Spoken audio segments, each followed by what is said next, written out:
This is the What's Neat This Week podcast number 40. Tonight we've got new news. We've got Scott Thornton talking about a great throttle system. We've got a lot of guests at the table. We got a packed show tonight, show number 40. The What's Neat This Week video podcast is supported by enthusiastic model railroaders just like you.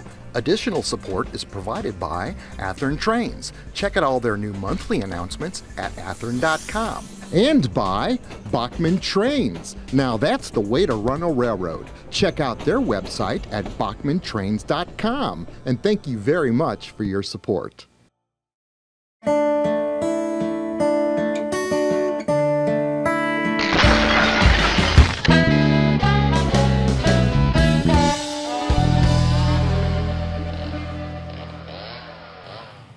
This is the What's Neat This Week podcast number 40 for June 23rd, 2018. I'm your host, Ken Patterson, the host of the What's Neat show at Model Railroad Hobbyist Magazine. And tonight I've got with me Jeff Meyer and his wonderful son, Connor. I've also got Michael Buddy. I'm sorry, it's Mike Buddy. I always forget that. Whatever. Our favorite, Daniel Coombs, of course. Daniel, we love you, brother. Dirk Reynolds, thank you for being here tonight. I know you've worked all day, and he's working camera number 1. And also Joshua, our wonderful Joshua Barton, is on camera number 2. Dirk, show us Joshua over there. Here's Josh. We love you, Joshua. We love it when you come by over right here. Right there. And tonight, if you come back over to the table, we have a special guest with us this evening, and that is Scott Thornton. You'll remember him as being in previous What's Neat videos at the RPM meet, where we've interviewed him about his wonderful throttle system that we actually talked about on What's Neat almost 2 years ago, and it's called the Provo Throttle, and he's working with Iowa Scaled Engineering to produce this throttle. So we're going to get to Scott a little bit later on the show, but first we've got to cover new news, and that is, first of all, let's start out with the NMRA show that we all know is coming up in Kansas City. The dates on that for the train show, part of it is the 10th and 12th of August. And we will be there with the What's Neat cameras interviewing folks. We also have the St. Louis RPM meet taking place here in St. Louis just around the corner. That's July 20th and 21st here in town. And I understand that Rapido is going to be at that show along with Shane and ScaleTrains.com. Speaking of Rapido, new announcements for Rapido's new trains. They're coming out with 3 brand new HO scale models and 1 N scale model. I would announce them here on the show first, but they're not going to be announced until Monday when this video comes out. So that'll be June 25th. Check out Rapido's Facebook page and see what the new cool models are they're coming out with. Also, ScaleTrains.com has announced that they are absolutely almost completely sold out of their C39-8 locomotives in HO scale. Absolutely an amazing model, but they are coming out with that in N scale. And James Wright has shown on his YouTube site. What is it, Daniel? JLWII 2000. Thank you, brother. He toured the MRC facility, and they demoed their throttle, and it was kind of a neat situation. And Dirk, you want to follow up with new news. You've got a story about Grantline? Yes, from Raymond Stewart. Put this on the internet. News regarding the former Grantline products. We're happy to announce the acquisition and merger of Grantline products. The San Juan Car Company, San Juan Decals, American Limited Models, and the Leadville Shops. The new company is called the San Juan Model Company, and at the request of the Grant family, the Grantline name has been retired. They're going to have a new combined catalog of products and will be available this fall directly from the San Juan Model Company, a website, as well as from their current distributors. American Limited Models will continue to offer high-quality imported HO scale, ready-to-run models, as well as other new ready-to-run models in other scales. And this was best regards from Doug, I believe it's Wenda, it's Junda, I probably butchered it, and Bob Steers. Okay, so that's new news for today. Now, without further ado, I want to come back to Scott Thornton on your Provo Throttle, Iowa Scaled Electronics, and Dirk show. We've got one of them right here. I've worked with it this week. I put the batteries in it. It was really simple. I put the batteries in it, took it apart in order to do that. And then I mounted the radio unit that you need to go with it on my layout system.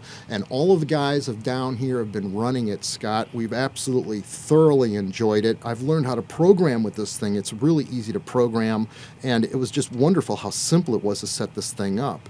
But now Jeff Meyer got to work with it, so we're going to get a little input from a real live railroad engineer that knows what it feels like. And in fact, I've run a locomotive myself, and I can tell you what, you nailed it, Scott. But welcome to the What's Neat show. So I don't keep talking. Tell us about you and this awesome product.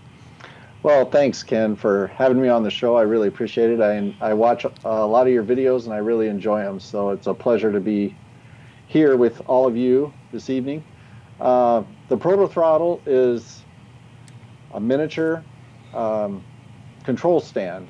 And the goal that we had when we started to develop the throttle was to have diesel modelers experience the ultimate in realism in terms of controlling their locomotives. So the throttle is based on an EMD control stand, and it's got all the features you'd see basically on just like what a prototype control stand has. So we've got a spring-loaded horn, and we've got a fully detented throttle, which includes idle in all 8 positions, and we have a fully detented reverser. So you've got forward, reverse, neutral, and then we have a resistive brake, light switches, bell, and then auxiliary buttons as well. So you can program the throttle in a myriad of ways to run your model diesel locomotives. Now, the fact is, when I was using this thing, I set up, like I said, CVs 3 and 4 for about 125. And on some of the Athearn engines, I set them up to as high as 225. And the feeling that this throttle gave you when you went into notch 1, as I explained in our test a little while ago, last night when I used this for the very first time, it's one thing to grab your throttle and make your train go. We know that. It goes, you turn the knob, and it works. With this, it seems to slow you down in that there's a procedure to making a locomotive run, and with this throttle, you follow that procedure. When you put it in notch 1, with the CVs I've just explained, is setting the delay as far as, or the momentum is what they usually call that. When you set that up, I mean, in notch 1, this thing just barely starts to breathe, just like the prototype, and she starts inching forward. You go to notch 2, and you start throttling back right away because you're about to come into your cut of cars, and she just coasts.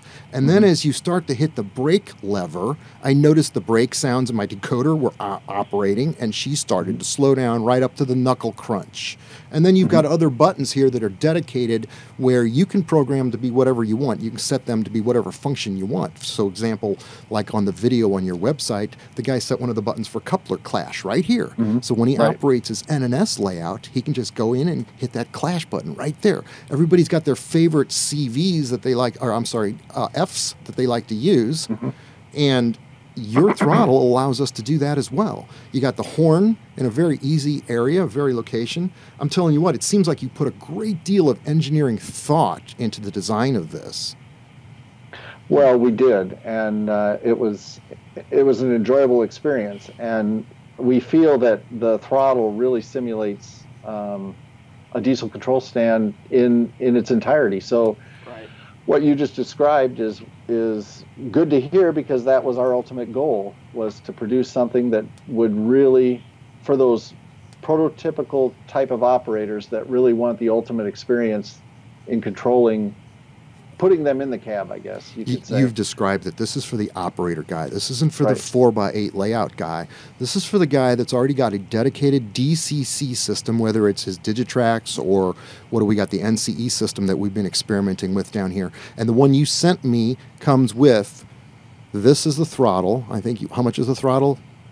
It's 482. And then you get the radio unit, which is what I was describing over there that I connected. You can see that right here in this clip, and I was connecting it to my workbench. Got a beautiful lights on all over it. And that's the radio unit. You sent me the radio unit that's designed for NCE. And if you have a Digitrax system, you've got to order a different radio unit for Digitrax. That's correct. That's correct. We have 2 receivers and one works for NCE and Lens, and then the other receiver works for Digitrax, MRC, JMRI. I might be forgetting some, but if you go to our website, iowascaled.com, which is iascaled.com, you can go to the Provo Throttle page, and then there'll be another link that will take you to a chart that shows you all the systems that the throttle will work with.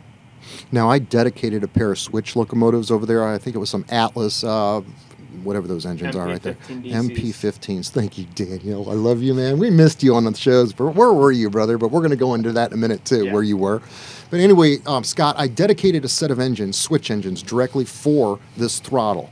And the beauty of that is this throttle goes with those engines. So if I have another switching location, now I want another one of these for the other set of switch engines.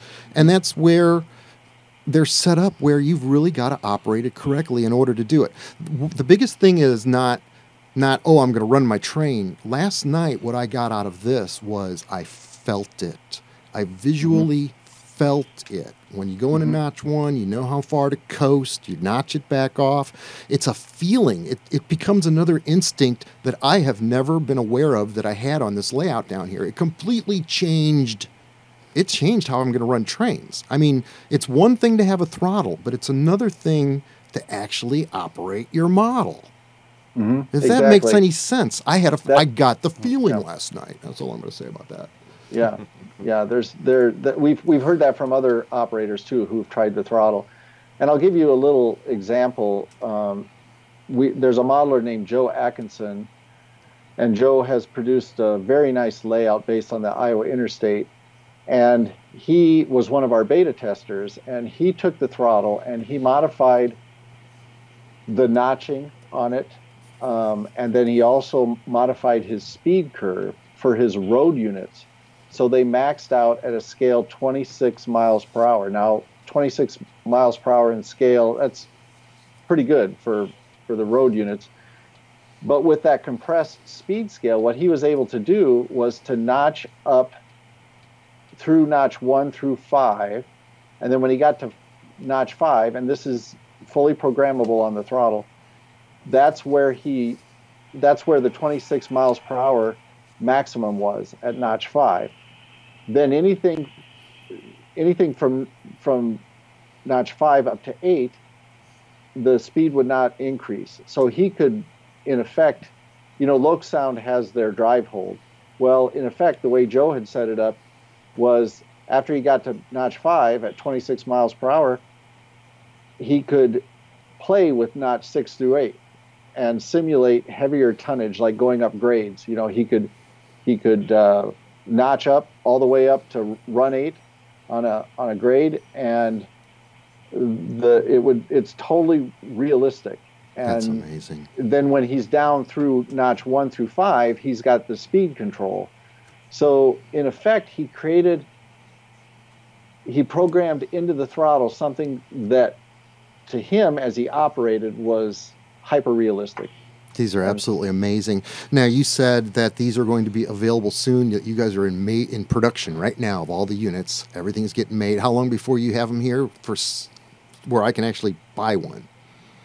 Well, they're being fabricated as we speak. So we had pre-orders that we took, and for all those individuals who pre-ordered, we're building and shipping on a first come, first served basis. So those are going to start to go out in the next 2 weeks. Awesome. And then we're also going to be at the St. Louis RPM, and we'll have throttles there. Oh, you're coming to our bonfire, are you?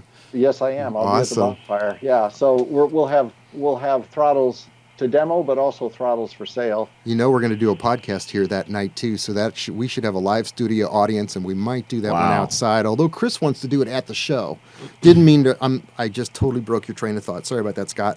No. And I was just going to say, in addition to the St. Louis RPM, which is one of my favorite shows to go to, we're also going to be at the Kansas City National Train Show, and then further down the road in October, we'll be at Chicagoland, which some people refer to as Naperville.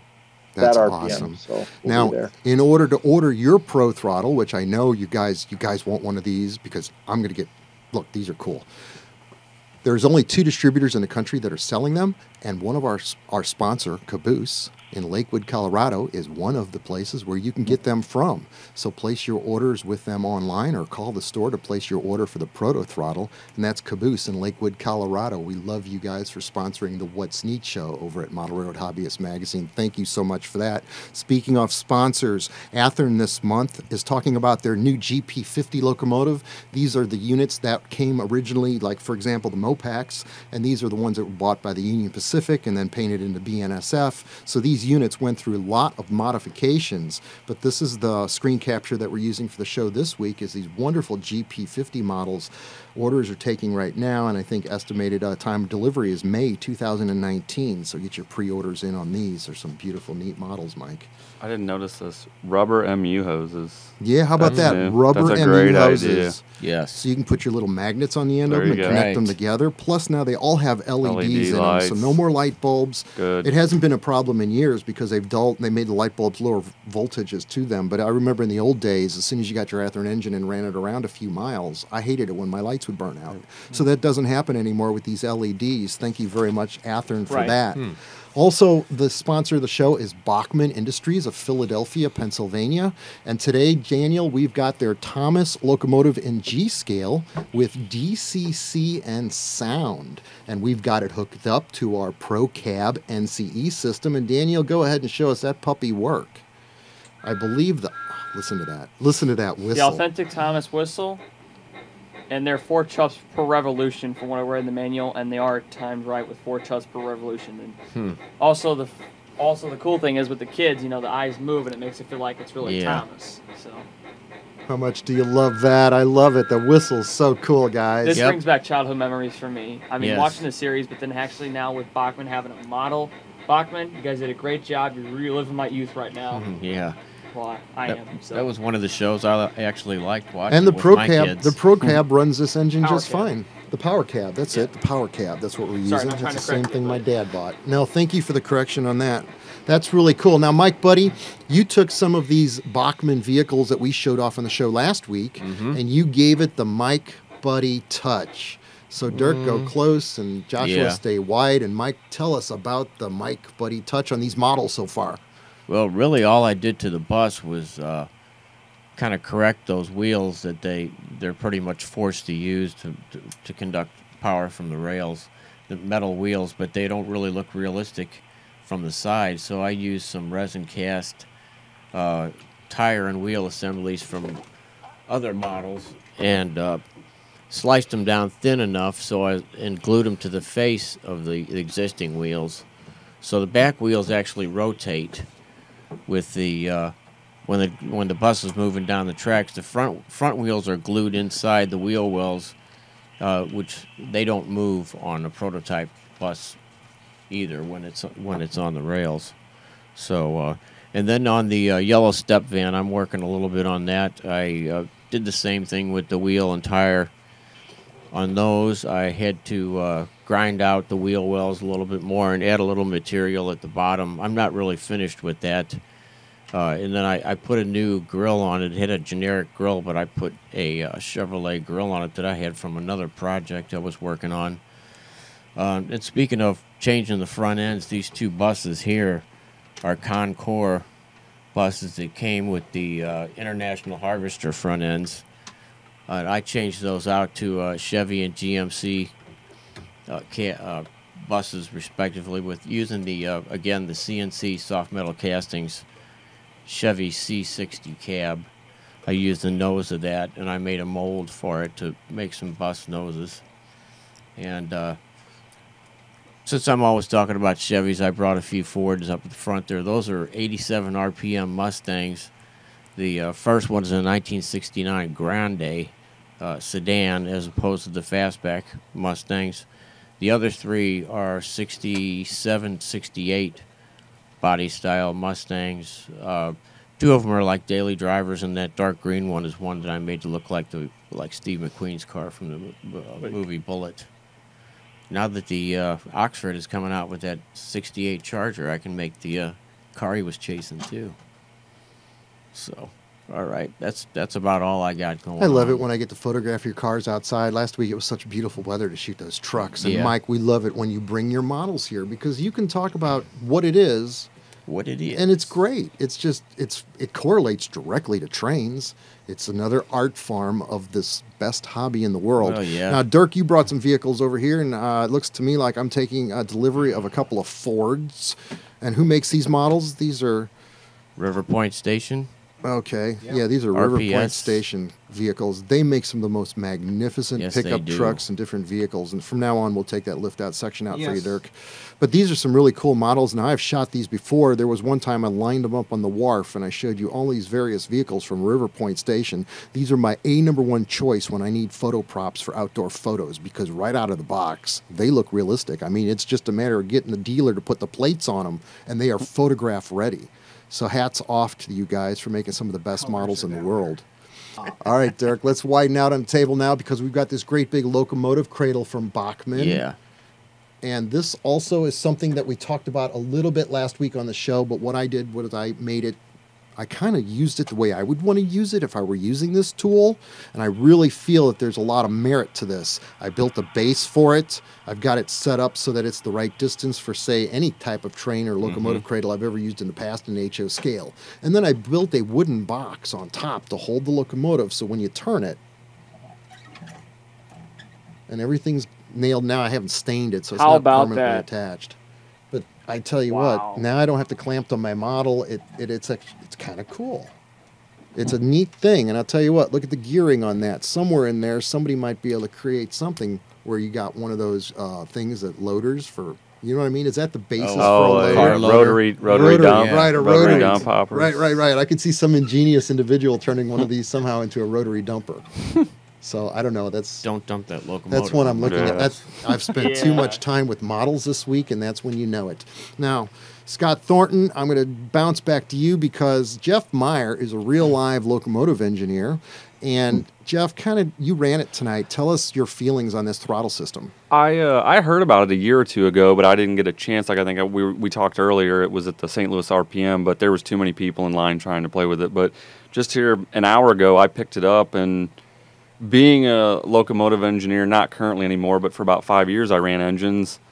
I looked at it, and after about 30 seconds or a minute, it was like just muscle memory. Tuned Came up, right back to me. yeah. I mean, even in my fingers, I knew, going to idle, setting the brakes, changes, all that stuff. So like I told you earlier too, I mean, I'm not that proficient at the DCC throttles. I fumble around on those, and I'm like, hey, what do I hit if I want this? It's all just instantly. I like it. That's something That's I would good. definitely want to run my trains with. Oh, there you go. Chuck them up for another one. Chuck us up for 2 now. So that's 3 right here at the table. Because I got to figure 2 would just be perfect. You got 2 groups of guys switching down here at any one given time. Right. And let the rest of the guys that want to run mainline trains use their cell phones. But I think it's just the most magnificent switching throttle. And I know it works good for mainline too, because Daniel, we had a mainline freight running this week with it. It was really neat how the momentum feature really kicked yes, in. we did.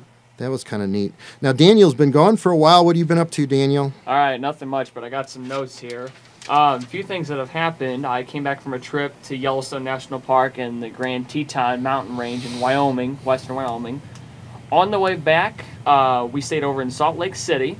Long and behold, my train census said, why don't you look up a train store? And so I Googled up a train shop in Salt Lake City, Utah.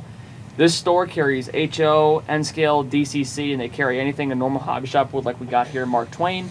I got a locomotive right there, Union Pacific tunnel motor engine that I bought for a good price. Also, what I want to say about it is it's not your ordinary train store. You walk in the back, it's more like a family-friendly attraction to where it's set up as a Wild West theme with the front of the buildings to make it look like it's a Wild West town. And they got these areas of trains where you can insert these play tokens in and the kids can run the trains for like 2 minutes or so. I also went to the Ogden, Utah Railroad Museum, which is 30 miles north of Salt Lake. A lot of Union Pacific up there, so I was thrilled. Got a lot of footage here of it. You've probably seen it right now. One thing I thought was cool, Amtrak's SDP-40F. That's 644 painted in the Mayer Sealand scheme. That's it's right. right there in Ogden. I shot a Silver and photo of blue. it. And I'm thinking, this is the only locomotive of its kind still in existence. I thought, hey, that's pretty cool. That's really cool. So also, Ken, I talked to you that we had a What's Neat viewer come by this Wednesday, I believe. Oh, you know what? I didn't even look at any of the footage of that. I totally forgot about Well, that. here, And I didn't write down their names. We had visitors come here this week and hang out with us. Dirk, go wide. All right. Go ahead, Daniel. We're going to B-roll over this. Tell us about who these all folks right, were. So I got a guy contacted me, Edward and his daughter Brandy McLarty from Jacksonville, Florida. Brandy. I remember Brandy. Contacted me, and Ed's like, can we visit you, Daniel? I'm like, sure. Because his wife was in her teacher conference in St. Charles, so I also told him to go to Mark Twain Hobbies and the Museum of Transportation, which they loved. So they came here and started running trains. And You guys were using this new Proto Throttle. You were using Scott's throttle, and I got to tell you what, I'm going to jump in here now. Thank you, Brandy. You showed us something. I never seen Daniel in such best behavior in my life. And you two, now, Brandy really is a model railroader. She's 17 years old, and she's a real model railroader. I mean, she knew, Daniel's like, here's how you work the throttle, and she's like, yeah, I already know. And next thing you know, Daniel disappeared. It was just me and Dad, right? We're just hanging out over here and talking about, we don't even know where they went. They were totally in their own world. I've never seen Daniel affected by any other model railroader in that way. Daniel, that was really neat. I just showed B-roll footage of you as it happens, so you guys can see it right now. Daniel, we love you guys. Brandy, come back anytime because it was amazing. He was awesome. You guys were both awesome. It was fun. Daniel misses you. I know. I think we ought to just stop on that one right there. Now, next week is the week that we actually do get off. We've done 4 shows in a row right now. Now, the July What's Neat is finished and it's in the can. My lovely wife, Michelle Patterson, opens up the show for July. And then we launch into Steve Mann's gorgeous C&W layout. This is the one where he's got open strip pit mines. It's that big of a layout. We also look at Bill White's G-scale layout in the July video. I do a layout construction segment on building the lift-out section that Dirk keeps hitting over here with the Taurus right now, and we're going to take that out for the next podcast. But the lift-out section is much smaller and more, it just works. Ron Pear shows us a Chinese building that he built right off of Chinese photographs, and it's just amazing. Square is relative, as he says. We've got some auto racks from USA Trains in that video. We've got the drone footage of Tank Train from Stephen M. Conroy, and that's the lineup for the July 2018 What's Neat video at Model Railroad Hobbyist Magazine. We're looking forward to getting What's Neat so that we can get the August show put together. We've got 10 days to put together August right now. So with that, I think we're coming to an end. Jeff Meyer, you brought some freight cars here. These are the new scale trains, PS 4785 hoppers. They just shipped a week or two ago, so I went online. Mr. Connor here had his 7th birthday on Thursday. Happy birthday, Connor. And when we looked at the announcements a few months ago, we looked through. I obviously wanted one, and I asked Connor if he wanted one. Well, he liked the kind of oddity Conrail paint scheme with the small lettering in the middle and the small kind of unique logo. And then it's got Reway patch stuff for 84, so he got that one for his birthday, and of course I had to get my own present, the Cotton Belt one. But they're really nice cars. Yeah, that's really good. And one thing I learned, right after my friend Jared Slusser told me his shipped, I went online and ordered them because I think the scale train stuff, some of their stuff, if you don't get on there within a day or a week or two, it might be gone. So I learned that lesson the hard way on a couple of their models. Yeah. All right, Scott Thornton, tell us the way to get to your website to read more and learn more about the Proto Throttle, which I got to tell you guys, you got to hold it in your hand and feel it. It's about the feeling. But Scott, tell us your website. Well, we actually have 2 websites. You could go to protothrottle.com. And on that site, you'll see a large photo of the throttle and all the features, as well as links, if you scroll down the page, to videos. There's quite a few videos, so people can be entertained and see what others are doing with the throttle. And we also have the finalized manual in PDF form, so you can download that and read about some of the features if you'd like. And then the other website, as I mentioned earlier, is the Iowa Scaled Engineering site, and that again is iascaled.com. And if you go there, you can get more technical information about the throttle. That's awesome. And if you want to buy one of these, you order them from Caboose, our sponsor of the What's Neat show in Lakewood, Colorado, at mycaboose.com. Or call them on the phone and tell them that you heard about it on the What's Neat show, because I know they love talking to all model railroaders. They're great out there. Now, we're going to close it out. I want to thank Joshua. This is podcast number 40, and Joshua is going to turn 40 on August 29th, so you've got a birthday coming up. Happy So birthday, you'll remember this show when we're celebrating that at your restaurant. Joshua, thank you for working camera number 2 tonight. Dirk Reynolds, thank you for doing everything you do for us. Jeff Meyer and Connor, we love both you guys. Scott Thornton, thank you for coming from Ames, Iowa. Is that where you're at? That's where I live, right. It's Yep, it's I amazing appreciate technology that we can have you sitting right here at the table with us. This is so cool. Mike Oh, thank Buddy, Daniel Coombs.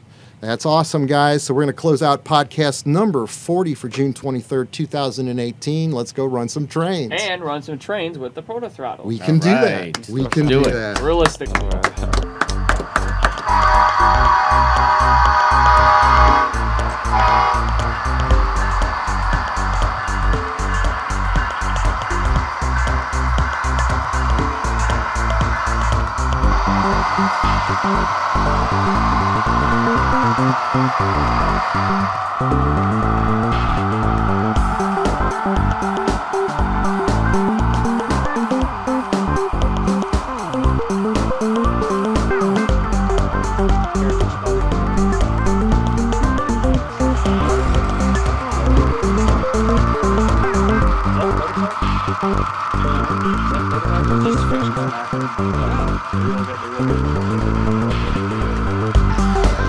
Thank you.